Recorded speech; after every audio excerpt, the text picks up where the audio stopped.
Untuk mengurai terjadinya lonjakan pengunjung hari ini, Kebun Binatang Surabaya membuka 3 loket.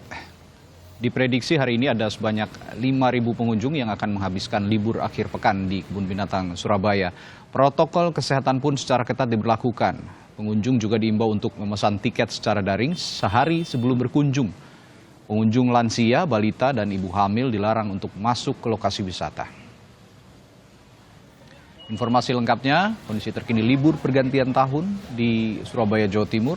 Kita tanyakan jurnalis Kompas TV Via Irmar. Via, apa langkah pengelola tempat wisata agar tidak terjadi kerumunan?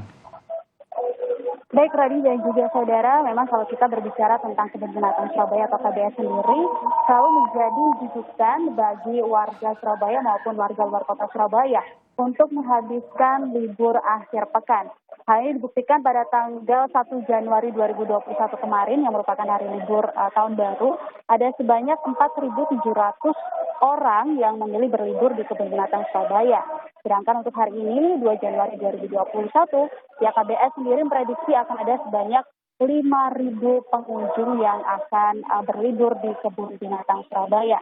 Dan untuk mengantisipasi adanya lonjakan dan juga adanya kerumunan terutama di pintu masuk, pihak KBS sendiri telah membuka 3 pintu masuk atau 3 pintu loket, di mana satu merupakan pintu masuk utama, kemudian pintu masuk yang kedua berada di area parkir sepeda motor, kemudian yang ketiga berada di area Joyoboyo Surabaya.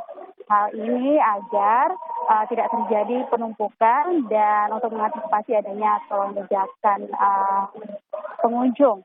Sementara itu, selain membuka 3 pintu atau 3 loket di Kebun Binatang Surabaya, pihak KBS sendiri juga terus menghimbau kepada para pengunjung, terutama mereka yang berasal dari luar kota Surabaya, untuk melakukan pemesanan tiket secara daring atau secara online, di mana pihak KBS menghimbau agar para pengunjung melakukan pemesanan tiket H-1 sebelum kedatangan.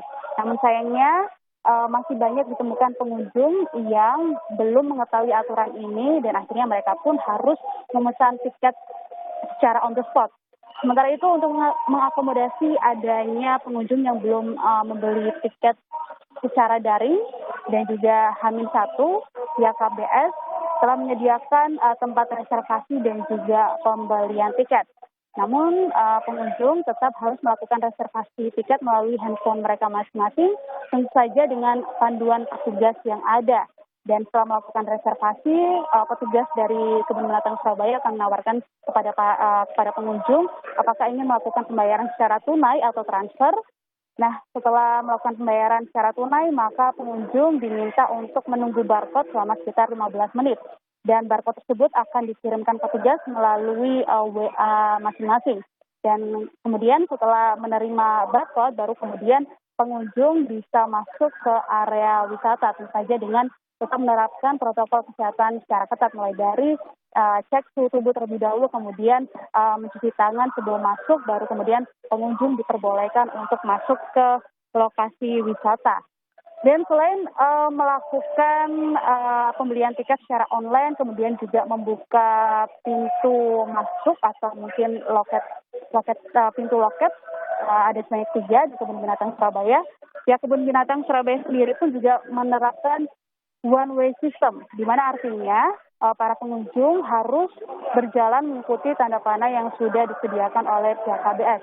Hal ini dilakukan agar tidak terjadi penumpukan dan juga tidak terjadi keramaian di titik-titik tertentu yang berada di dalam Kebun Binatang Surabaya sendiri.